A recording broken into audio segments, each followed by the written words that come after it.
Hi, my little angels. Come on in. Come in. I'm so happy to see you. I'm so glad we have this time to talk. I really do look forward to them. If you're new here, thank you so much for coming. I really appreciate it. And if you like what you see, feel free to comment, to like, to share, and definitely hit that subscribe button below. And for those that are coming back, thank you so much. I really, really appreciate it, guys. It means so much to me. And your comments, oh, you guys, you make my day every time I read one. Thank you so much. You're all so kind. And that's what I love about the ASMR community. So I'm wearing these today. I finally got them all on. And they're actually hairdresser separators. I guess they'll wear one or two, but I love what it does to my bangs, I must say. So today, whilst doing a few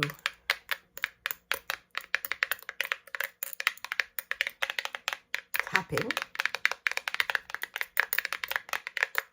I want to talk to you about assumptions.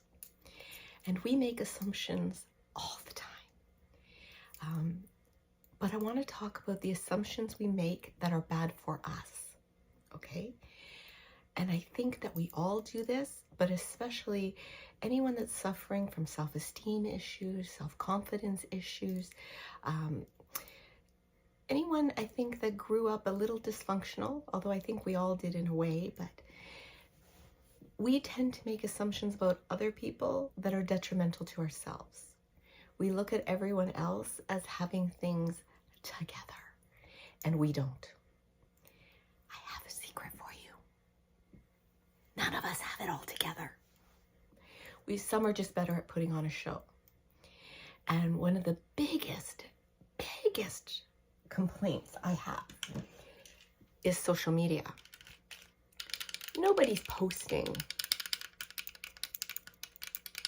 when they have a bad day, when the cat puked on the carpet, when the dog had an accident or went after the neighbor's dog, or when your kid threw up all over you, or no matter what you do, you can't get your hair to turn out. We don't post about those days. We post about our breaky days. We post about our good days. There's a reason there's filters on social media, guys. I don't use them, but there's reasons for them. It's to make us look better. And if you're comparing yourself to someone else, thinking they look so much better, they have it all together, and you're a mess, no. First of all, you're not a mess. You're a human being, and you're normal, okay? You're perfectly normal. And I'm just going to intersperse some tapping with all of this.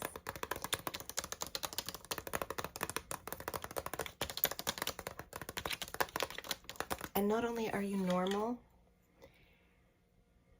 you're understandable, you're relatable, okay?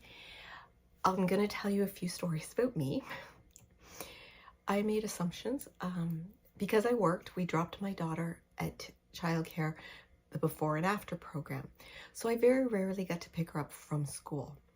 And this one day I had taken a vacation day and I told her I was going to pick her up after school. And she was so excited, and I had to write the note to the teacher and everything. Now, I knew I was going to be picking her up with the Lulu moms. Okay, you know the ones, they all wear the Lululemon pants and the Lululemon jackets, and they all have long hair and long ponytails, and they all have their eyes winged perfectly. Yeah. So I did everything I could, man. I looked good. And I got there, and there's no Lulu moms. I thought, okay, that's fine. I don't really know them. I'm here for my daughter.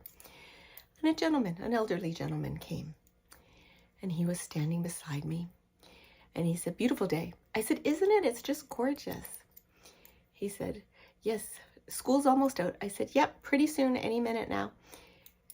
Are you here to pick up your granddaughter? Or your grandchild, he said to me. I said, no, I'm here to pick up my 6-year-old daughter. And then he gave me this look. This was me.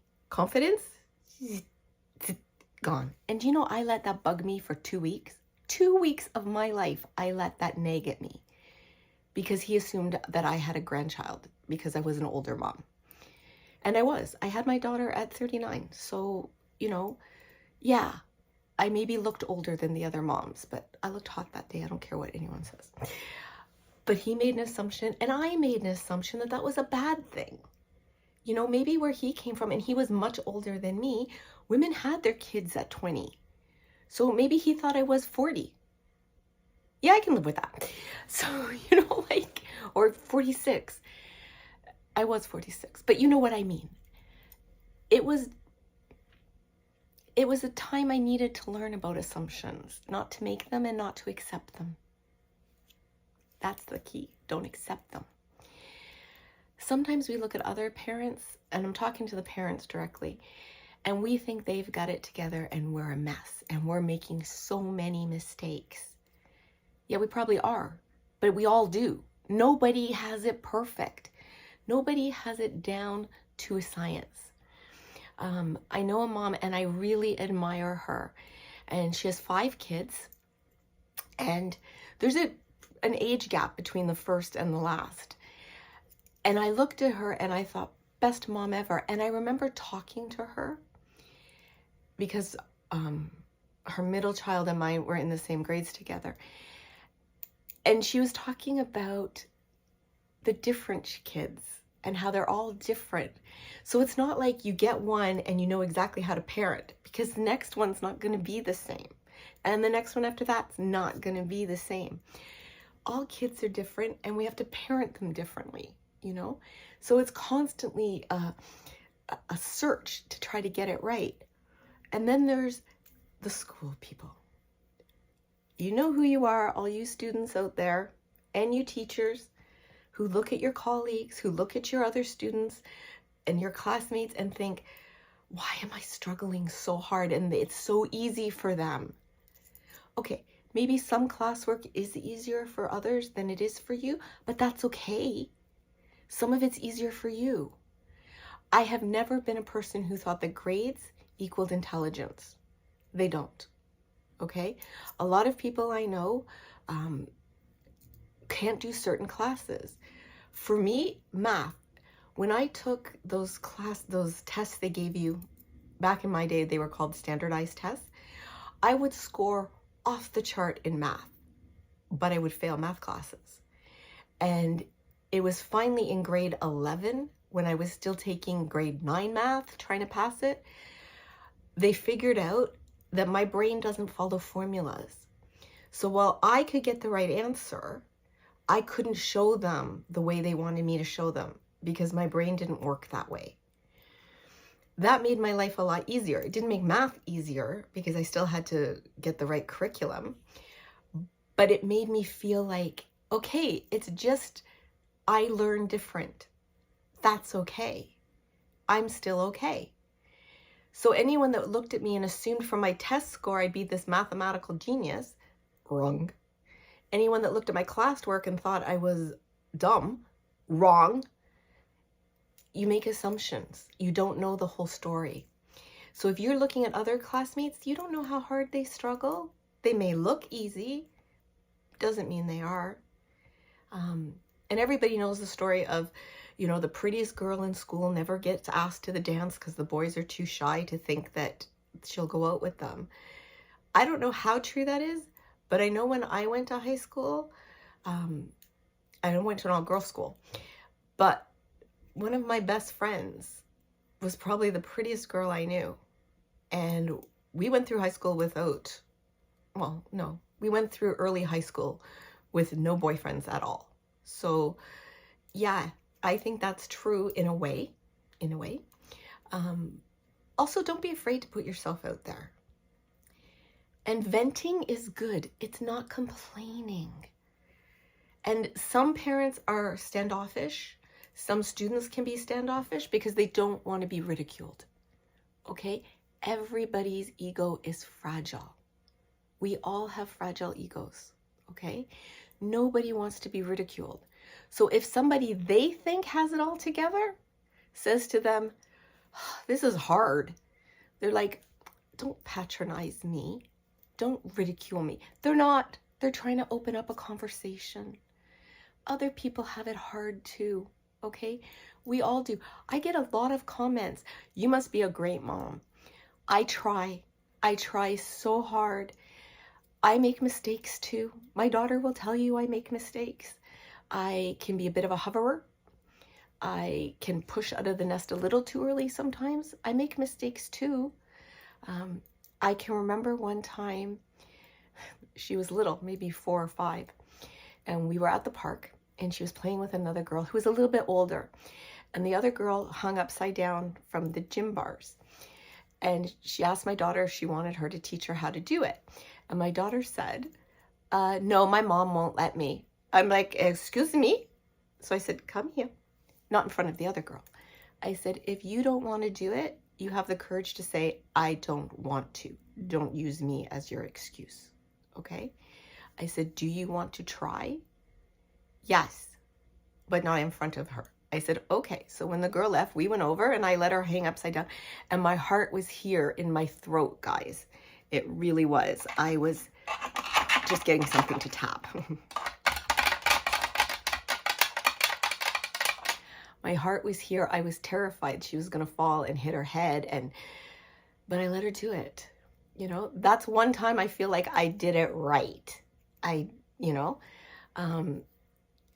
Another time I remember, I always feel like I get things wrong. And there was a new mom at school and she had lots of kids and she was in every committee and she knew everybody. Like, she knew everybody the first month she was at the school. I'd been there 3 years. I didn't know everybody. And I thought, okay, so super mom's here. She ended up becoming one of my best friends. And she vented to me one day about how hard it was. And I'm like, yeah, I get it. I feel like I'm doing it wrong all the time.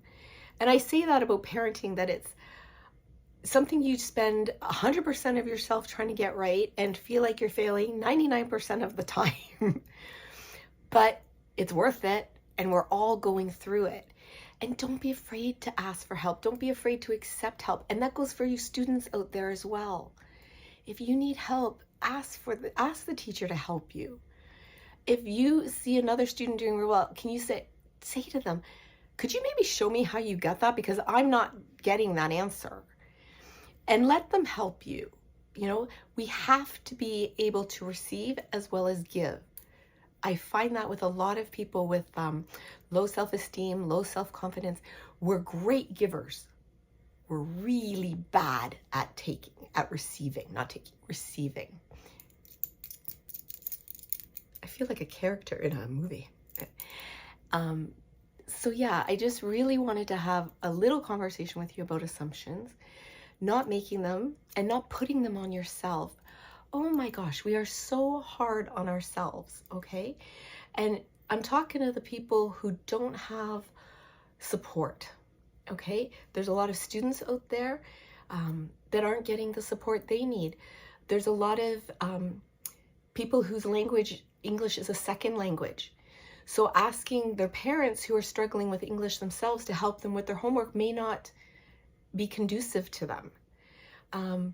There's people out there who are like, my daughter would say to me, help me with this math problem. Well, they're doing new math and guesstimate. I'm like, what the hell is guesstimating? It's math. It's either right or it's wrong. I had a really hard time. Like, my husband still laughs. He was helping her with homework one time and I came in the living room and I said, what are you guys doing? And he said, oh, we're working on homework. I said, oh, I'll help. What are we doing? And he said, math. And I literally just turned and kept going out the door. I'm like, nope. It'll end in tears on all parties. But I'm great at helping with English. I'm great at helping with drama. I'm great at helping with religion and philosophy, but ask for help, ask for support. And when you don't have support, unfortunately, you got to make your own. If you don't have family to support you, then you got to make a group. For young moms, I'm telling you now, look at Facebook groups. Go to your local library, see if they have mommy and me classes or toddler classes. If your child has any kind of special needs, There's all kinds of resources that you can find. Call your local public health office. They'll be able to connect you with groups that you can join and meet parents that are struggling too. When you go to sign your kids up for classes or anything like that, be open to meeting people. Unfortunately, I wanted to meet people, but I was older than all of them. So it never really clicked for me when we took her to swimming, or plus I'm a little bit sarcastic, so that doesn't help matters. We took my daughter for swimming lessons when she was 5 months old. And I bought the cutest little bathing suit for her, like definitely a female bathing suit, right? And they all wore their swimmer diapers and everything. Now, she was the only one in a girl's bathing suit, such as it was, right? I wasn't diversified then, but anyway, but at the time, she was the only one in a girl's swimsuit. Everybody else in the class were boys, and they were swimming around. And I was sitting on the steps because my husband was in with her. He wanted to do this, and I'm like, go for it. And I remember because at the end of the first class, they said, who wants to dunk their baby? And everyone was like this. My husband, me! And she loved it. She absolutely loved it. And she's a water baby to this day because we didn't force the issue after that. Like, she loved the water, and that's, you know. So I'm sitting on the steps watching them, and I think I was reading or sketching or something. And the lady sat beside me and she goes, oh, is that yours? Your baby? I said, yes. And she said, how old is he? And I went, 38. And she went, no, the baby. Oh, she's 5 months. I don't think I'd be quite so sarcastic and mean now, but at the time I was annoyed. Mostly because my baby was bald. She was bald almost till she was a year. I thought we were going to start kindergarten with a wig. But so was I. So it's, you know, she got it from me. And now her hair is so long and thick that, you know. But see, it's assumptions. We're all making them of each other. And I just want to tell you guys, don't think everybody has it together more than you. Where the heck is my finger? You, or you, okay? We all don't have it together. And in some ways, we all have it together, you know? I have no concept of why people garden. I just don't understand it. I don't understand digging in the dirt. I don't understand bugs. I don't get it. That's okay. That's okay. I still appreciate that people can grow things, that people enjoy that. I love to cook. I love cooking and baking. I know people that hate to cook. We're all different. We all have our strengths and our weaknesses. Don't assume that the person you're looking at that has it all together feels that way. They're probably desperate for a friend too. And don't assume you don't have it together. There are gonna be days, guys, when all of us feel like, ugh, I don't have anything together. I'm a mess in it, whatever, you know, at this, at that, at this. That's a day. Don't let a bad moment become a bad day. Don't let a bad day become a bad week. You get it? If you're having a bad time, do your breathing, slow it down, and don't be afraid to hit reset. Okay? There are many times with my daughter where I would say, okay, let's both of us take a deep breath. Or I would yell out, red light! And we would just stop, and I'd be like, we need to take a breath. What are you trying to tell me? And then I'll tell her what I'm trying to tell her. And, you know, or red light, let's sit. Let's calm. Do something that calms the other person. I find those things can work. Resetting helps, all right? And there's nothing wrong with it. So that's basically all I really want to say today. I'm sorry there wasn't a lot of tapping because I got right into talking. That's a surprise, Annie Angel. But I can end with some tapping.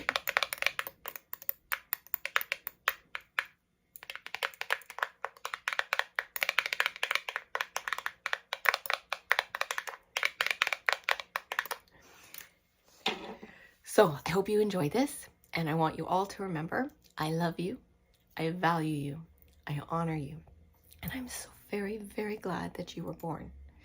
And just remember that my tomorrows are better with you in them, okay? You make the world better. The world needs you.